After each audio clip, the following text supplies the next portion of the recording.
جب ہم قرآن پاک کی تعلیمات پہ غور کرتے ہیں اور حضور سید عالم صلی اللہ علیہ وسلم کی احادیث پہ غور کرتے ہیں تو یہ بات ازہر من الشمس محسوس ہوتی ہے کہ جن لوگوں نے نعمتوں میں بے قدری کی ہے ان سے نعمتیں چھن گئی ہیں۔ اللہ رب العالمین نے قرآن پاک میں نعمتوں کے ذکر کرنے اور ان پر شکر کرنے کا حکم دیا ہے، اور جو نعمتوں کی بے قدری کرتے ہیں، ناشکری کرتے ہیں، ان سے ناراضگی کا اظہار فرمایا۔ اللہ رب العالمین نے ارشاد فرمایا لَإِن شَكَرْتُمْ لَأَزِيدَنَّكُمْ وَلَإِن كَفَرْتُمْ إِنَّ عَذَابِي لَشَدِيدٌ۔ فرمایا اگر تم شکر کرو گے تو میں نعمتیں اور بڑھاؤں گا، اور اگر تم ناشکری کرو گے تو میرا عذاب بڑا سخت ہے۔ ناشکری کرنے والوں کو اللہ پاک نے عذاب کی وعید سنائی ہے، اور نعمتوں کی قدر نہ کرنا یہ بھی ناشکری ہے۔ اسی طرح قرآن پاک میں اللہ پاک نے کئی ایسے واقعات بیان فرمائے، ایسی مثالیں بیان فرمائیں کہ اللہ پاک نے نعمتیں دی کسی قوم کو، اس قوم نے اس نعمت کا جو ہے اس کی قدر نہیں کی، بے قدری کی ہے، تو اللہ پاک نے وہ نعمت ان سے واپس لے لی ہے۔ اسی طرح بخاری شریف میں ایک حدیث پاک ہے، حضور سید عالم صلی اللہ علیہ وسلم نے ارشاد فرمایا کہ بنی اسرائیل میں 3 شخص تھے۔ ایک جو ہے وہ بالوں کی نعمت سے محروم تھا، یعنی گنجا تھا۔ ایک جو ہے کوڑ کی بیماری میں مبتلا تھا، یعنی جلد اس کی خراب تھی، اور ایک جو ہے نابینا تھا۔ اللہ پاک نے ان کی آزمائش کے لیے انسانی شکل میں ایک فرشتہ بھیجا۔ فرشتہ پہلے کوڑ کی بیماری والے کے پاس آیا اور اسے آ کر کہا کہ تو کیا چاہتا ہے، تیری کوئی پریشانی کیا ہے؟ اس نے کہا میں یہ چاہتا ہوں کہ میری یہ بیماری دور ہو جائے، لوگ مجھے نفرت کی نگاہ سے دیکھتے ہیں، لوگ میری طرف الفت و محبت کریں، میرے ساتھ انسیت کریں، میری یہ بیماری دور ہو جائے۔ فرشتے نے اس کے جسم پہ ہاتھ پھیرا تو اس کی وہ بیماری دور ہو گئی۔ اور فرشتے نے کہا اور کیا چاہیے؟ تو اس نے روایات میں آتا ہے کہ ایک اونٹ مانگا، اونٹنی مانگی، تو فرشتے نے دعا کی تو اس کو ایک اونٹنی مل گئی جو حمل والی تھی، اور بعد میں وہ اونٹنی اس کے حمل سے بچے پھیلے، یعنی اس کے پاس بہت زیادہ اونٹ آ گئے، نعمتیں آ گئی۔ دوسرے کے پاس فرشتہ گیا تو اس نے کہا میرے بال نہیں ہیں، لوگ مجھے عجیب نگاہوں سے دیکھتے ہیں، میرا مذاق اڑاتے ہیں، تو میری یہ مصیبت دور ہو جائے۔ تو فرشتے نے ہاتھ پھیرا، اس کے بال اگ گئے، اور اس کو جو ہے گائے کی نعمت سے نوازا گیا، مال دولت اس کے پاس یہ گائے کی صورت میں بہت ہو گیا۔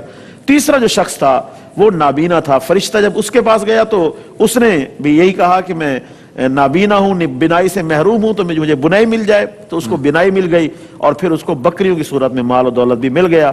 اب تینوں خوشحال ہو گئے۔ فرشتہ کچھ عرصے کے بعد دوبارہ آیا تو پہلے کوڑی کے پاس گیا کہ اسی صورت میں گیا جس صورت میں وہ تھا، یعنی کوڑی کا مریض بن کے گیا، تو اس سے جب فریاد کی تو اس نے کہا میری اور بھی بڑی ضروریات ہیں، میں نہیں دے سکتا ہوں۔ اس نے کہا کہ تجھے جو ہے یہ کیسے ملا؟ اس نے کہا میں خاندانی رئیس ہوں، خاندانی طور پر۔ فرشتے نے کہا تو جھوٹ بول رہا ہے، تو بھی اسی مرض میں مبتلا تھا اور اللہ تعالیٰ نے تجھے آزمایا، تو اپنی آزمائش میں ناکام ہوا، اس سے وہ مال و دولت بھی چھن گیا اور وصیت بھی واپس ہو گئی۔ اسی طرح گنجے کے پاس فرشتہ گیا، اس کے ساتھ بھی یہی معاملہ ہوا، اس نے بھی جھوٹ بولا، ناشکری کی، تو اس سے بھی وہ نعمت چھن گئی۔ اور جب نابینا کے پاس فرشتہ گیا، اس نے کہا واقعی میں نابینا تھا، میں بڑا محتاج تھا، اللہ نے مجھ پر کرم کیا اور مجھے یہ نعمت عطا فرمائی ہے۔ اس نے کہا کہ تجھے جتنا چاہیے تو لے جا، یہ اللہ کا دیا ہوا ہے، تو نے اللہ کے نام سے مانگا ہے، جتنا تجھے چاہیے یہ لے جا۔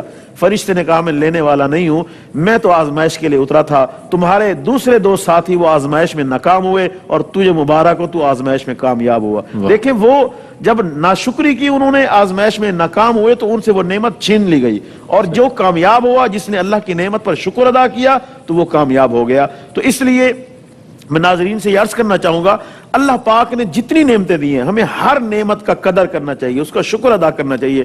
ہمارا مسئلہ یہ ہے کہ ہم ہمیشہ اپنے سے اوپر والے کو دیکھتے ہیں۔ اگر ہم موٹر سائیکل پہ بیٹھے ہیں تو ہم گاڑی والے کو دیکھیں گے کہ یار اس کے پاس گاڑی ہے، میرے پاس نہیں ہے۔ اگر کوئی عام سی گاڑی ہے تو ہم پھر اچھی گاڑی والوں کو دیکھیں گے۔ یہ ایک ہمارے معاشرے کا ایک عجیب معاملہ ہو گیا ہے۔ حالانکہ حضور نے ارشاد فرمایا کہ جب تم اپنے سے کسی اچھی چیز والے کو دیکھو تو اپنے سے کم والے کو بھی دیکھو، اور اللہ کا شکر ادا کرو کہ اللہ نے تمہیں اس کی حالت سے بہتر حالت عطا فرمائی ہے۔